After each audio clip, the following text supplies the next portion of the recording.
first, it's the national news from Sue Carpenter. Thanks, Judy. Good morning. President Gorbachev is preparing to leave the United States and fly home to take personal charge of rescue operations in Soviet Armenia, where an earthquake has reportedly killed tens of thousands. It means his visit to Britain next week has been postponed. And this morning, Mrs. Thatcher said she was disappointed, but when there was tragedy at home, Mr. Gorbachev should be there. This shock announcement came barely 3 hours after a smiling Mikhail Gorbachev had attended a diplomatic reception at the United Nations. There was no indication of the drama to come. But then Soviet Foreign Minister Eduard Shevardnadze appeared before a hastily called news conference at the Soviet mission in Manhattan to announce that Mr. Gorbachev would cut short his visit after learning that thousands had died in the Armenian earthquake. Despite the fact that all necessary measures are being taken to overcome the extremely grave consequences of this disaster, Mikhail Gorbachev believes that when a people is suffering, he has to be there. There's inevitably speculation here that the real reason for the decision is mounting unrest within the Red Army following Mr. Gorbachev's announcement that he's to cut Soviet troop strength by 500,000 men. But White House sources say Mr. Gorbachev did receive messages late yesterday that the earthquake was much worse than at first feared.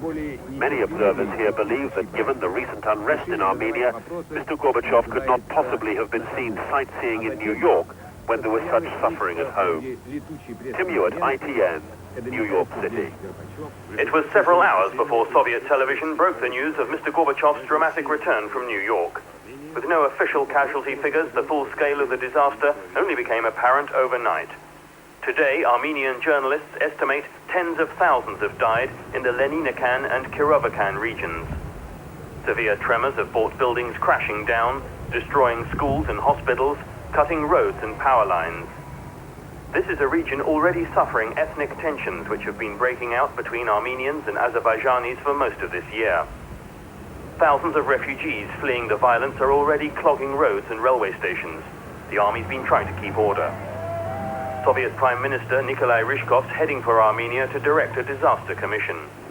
With him is Defense Minister Dmitry Yazov, suddenly in the limelight after rumors here of a threatened resignation in protest at Gorbachev's big troop cuts. It's said Mr. Gorbachev is returning to direct operations. Ian Glover-James, ITN, Moscow. The Soviet ambassador Leonid Zamyatin was an early visitor to Downing Street this morning, bearing the news that the Russians weren't coming after all. Good morning, ladies and gentlemen. The Soviet ambassador, Ambassador Zamyatin, has just brought me a personal message from Mr. Gorbachev, saying that how very sorry he is he's unable to come, but there is this terrible tragedy in which thousands and thousands of people have lost their lives.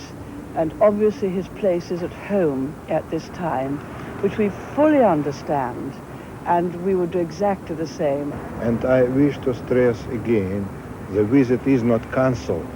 The visit is postponed. But the postponement has its diplomatic implications. With Cuba and London written out of the diary, the Queen won't receive the much-predicted personal invitation to travel to Moscow. And the relatives of the Guildford 4 pub bombers definitely won't be visited, removing the one potentially embarrassing part of the trip. There's clear disappointment here that Mr. Gorbachev will not be coming to London after all. But there's understanding, as the Prime Minister put it earlier, that home is the place to be. Simon Marks, ITN, Downing Street. Next from ITN, the headlines at 11:55. I'll be back then. Now it's back to Judy and This Morning. Thank you, Sue. Now, coming up next, it's Family File on how children cope with the grief of the death of a parent.